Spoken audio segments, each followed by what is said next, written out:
আমি শুনেছি একজন মুসলমানের সাথে রাগ করে ঝগড়া করে 3 দিনই কথা না বলে তাহলে সে মুনাফিক হয়ে যায়। এটা সত্য কিনা? আমার একটা প্রশ্ন ছিল, সেটি হচ্ছে অনেক মানুষ যে নিজের শরীরে ট্যাটু আঁকে, এটা হারাম কেন? বিস্তারিত জানালে ভালো হতো। এটা এই জন্য নিষেধ যে নবী করিম সাল্লাল্লাহু আলাইহি ওয়াসাল্লাম বলেছেন, লানাল্লাহুল ওয়াশিমা ওয়াল মুস্তাওশিমা।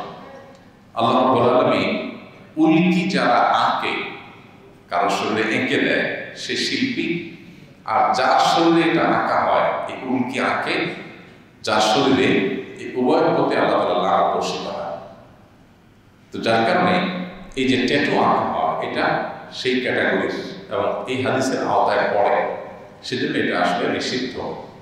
এখন এই যে উল্কি আঁকা, দাগ দেওয়া বা ট্যাটু লাগানো শরীরে, এগুলো সবগুলোই এই হাদিসের আলোকে নিষিদ্ধ। আরেকটি কারণ হলো নিষিদ্ধ হওয়া, আমরা জানি যে এগুলো আমাদের চামড়ার উপরে একটা লেয়ার সৃষ্টি করে ফেলে, যার কারণে আমাদের ত্বকে যে স্বাভাবিকভাবে পানি পৌঁছার কথা সেটা পৌঁছতে পারে না। তো যার কারণে ওযু গোসল কোনো কিছুই হয় না। অনেক কোম্পানি আছে তারা ওলামা একরামের ফতোয়ার উপরে তারা নিজেরা ফতোয়া দেয় এবং তারা দাবি করে যে এই সমস্ত ট্যাটু থাকলে নাকি ওযু গোসলের অসুবিধা হয় না। তারা নিজেরাই মুফতি হয়ে তাদের বাণিজ্যিক সুবিধা হাসিল করার চেষ্টা করে, মুসলমানদের ইবাদতকে নষ্ট করার অপচেষ্টায় লিপ্ত। আরব অনারব কোন দেশের আলেমদের ভিন্ন মত নেই এক্ষেত্রে যে এই জাতীয় ট্যাটু অঙ্কন করলে ওযু গোসল হবে না, এবং এগুলো দূর করা অত্যন্ত কঠিন, অনেক ক্ষেত্রে প্রায় অসম্ভবের মতো। তো একে তো এটা ত্বকের জন্য ক্ষতিকর, মানুষের স্বাস্থ্যের জন্য ক্ষতিকর, এটা নিয়ে কোনো ভিন্ন মত নেই। দ্বিতীয়ত ওযু গোসলের ক্ষেত্রে প্রতিবন্ধকতা সৃষ্টি করে, মানুষ সারা জীবন নাপাক থাকে, ফরজ কাজ করতে পারে না, সেজন্য এটি হারাম। আবার হাদিসে নিষেধ আছে আলাদা করে।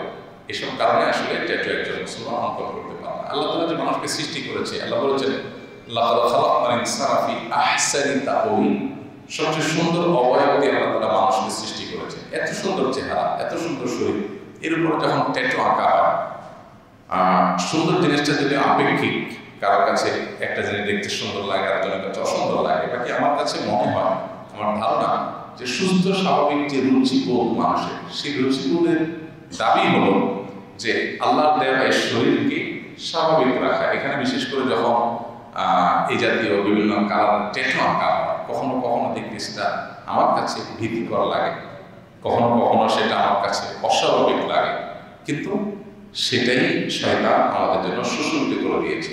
যেটা কোরআন হাদিসে নিষেধ, সেটা ততটা অ্যাগ্রেসিভলি সমাজে প্রতিষ্ঠা করা হয়। দেখবেন এটা কাকতালীয় না, এখানে শয়তানের সাথে ইমানদারদের একটা লড়াই চলে। শয়তান জাহান্নামে নিতে চায়, নবী সাল্লাল্লাহু আলাইহি ওয়াসাল্লাম মানুষকে বাঁচাতে চায়, মুক্তি দিতে চায়। সেজন্য সিদ্ধান্ত আপনাকে নিতে হবে যে আপনি কি মুক্তির পথে যাবেন না জাহান্নামের পথে যাবেন।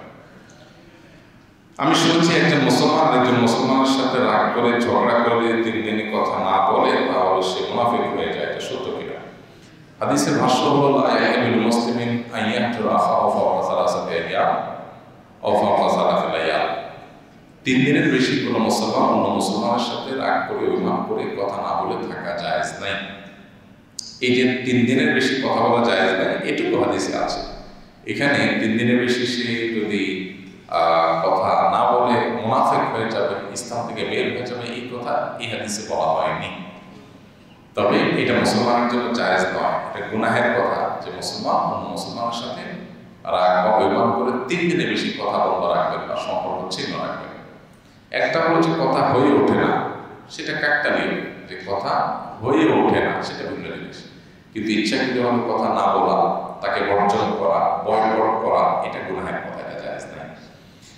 একজন মানুষ তার রাগ হতে পারে, ক্ষোভ হতে পারে, অভিমান হতে পারে, দুঃখ হতে পারে, ইসলাম সেটাকে অনুমোদন করে, সেটাকে অস্বীকার করে না, কিন্তু তার একটা সীমা থাকে।